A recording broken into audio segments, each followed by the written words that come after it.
पागल बेटा destroying road roller. एक दिन अमरनाथ कहकर एक आदमी डॉक्टर गायकवाड़ के पास आया। हाँ बताइए, आपका समस्या क्या है? खांसी है, सर्दी है, सरदर्द है या बुखार है? हाथ का खुजली है सर, लेकिन मुझे नहीं, मेरे बेटे को।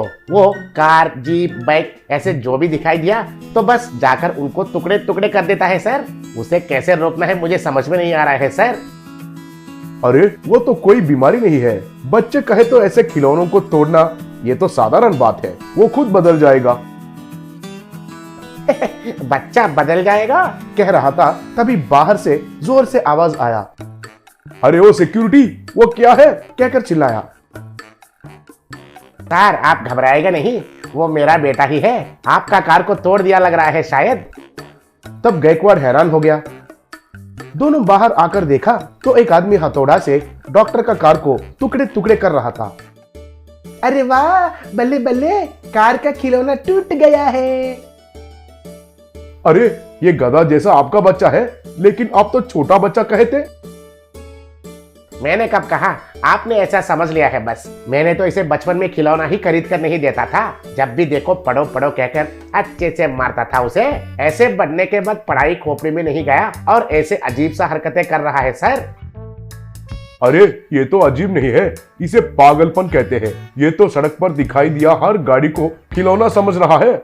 इसे जल्दी ही पागल खाने में भर्ती करो, नहीं तो गांव में एक गाड़ी भी नहीं बचेगा।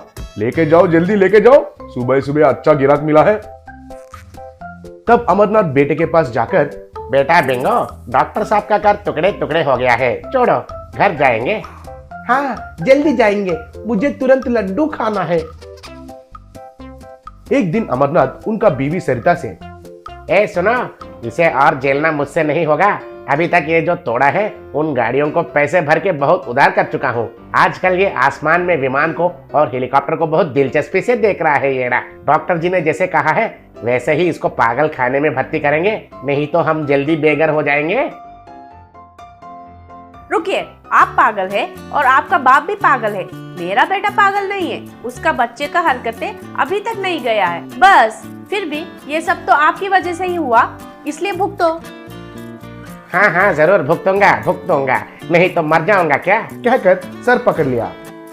एक दिन बिंगो सड़क पर जा रहा था तो उसे एक रोड रोलर दिखाई दिया।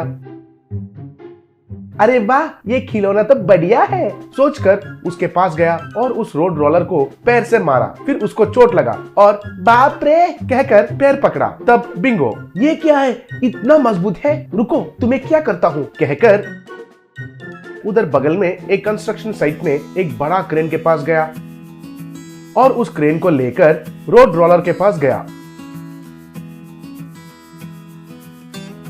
इतने में संग्राम सिंह कहकर एक चोर और उनका गिरोह एक बैंक में सबको डराकर पैसे थैलियों में बांधकर रखे। तब पुलिस स्टेशन में ये बात जानकर, अरे छह, सही समय पर हमारा जीप खराब हो गया है। हम भागकर जाने तक वे चोर गांव छोड़कर चले जाते हैं। ठीक है, जो भी है चलते हैं। तब चोरों का गिरोह उस कार में जा रहे थे। एक जगह पर बिंगो क्रेन से रोड रोलर को उठाकर लेके जा रहा था। क्रेन के अंदर बिंगो उस कार को देखकर, अरे वाह, सही समय पर कार का खिलौना भी आया है। इस झटके से ये रोड रोलर और कार दोनों मठाश कर दूंगा, सोचा। तब चोर उस कार को रोके। बिंगो उस कार के ऊपर रोड रोलर को लेकर आया। तब चोर डर के मारे कार से निकल गए। तब बिंगो उस रोड रोलर को कार के ऊपर फेंक दिया। तब वो रोड रोलर कार के ऊपर गिरा और वो कार टुकड़े टुकड़े हो गया। उसमें से पैसे सब बाहर आकर गिरे। इतने में पुलिस भागते हुए आकर उन चोरों का गिरोह को पकड़ लिए। तब बिंगो उस क्रेन के ऊपर चढ़कर नाच रहा था। ये देखकर एसए को कुछ समझ में नहीं आया। 2 दिन के बाद एसए आकर अमरनाथ से, देखिए आपका बेटा साधारण नहीं है, कई सालों से घूम रहे इंटरनेशनल चोरों को पकड़ा है। उनके ऊपर 50 लाख का इनाम भी है और वो आपके बेटे को मिलेगा। ऐसे ही उनको पुलिस डिपार्टमेंट में स्पेशल ऑफिसर जैसा भर्ती करने के लिए आदेश भी मिला है। फिर भी आपका बेटा क्या है, चोरों को चेस करे बिना रोड रोलर लेकर उनका कार को ही तोड़ दिया। Very crazy man, you no.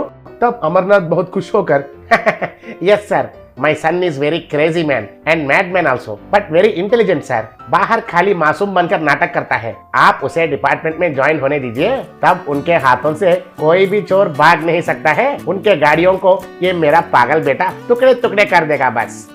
ऐसे बिंगो को पैसों के साथ साथ नौकरी भी मिला। अमरनाथ और सरिता बहुत खुश हो गए।